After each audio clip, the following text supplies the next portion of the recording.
Jep, så er vi kommet hjem fra Aarhus, og vi har været i Aarhus, fordi vi skulle, hvad Emma? Fordi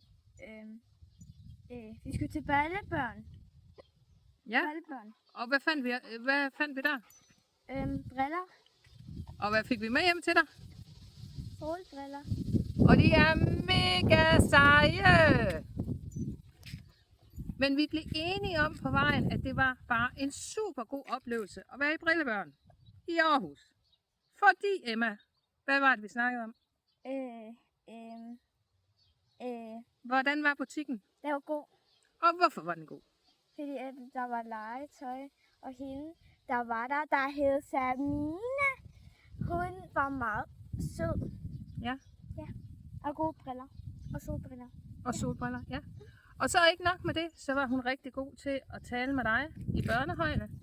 Og høre, hvad Emma egentlig gerne ville have. Og hvad hun synes, det var flot. Så det synes vi, det var helt vildt sejt. Derfor vil vi gerne anbefale, at hvis du har et barn, som har brug for børnebriller, Eller solbriller. eller børnesolbriller, så tag til Solbriller. solbriller. Ja. Solbriller. Så tag til Aarhus og prøv at kigge ind til Brillebørn. Ja. Fordi der er super god betjening og et fedt udvalg. Er vi enige? Ja. Thumbs up!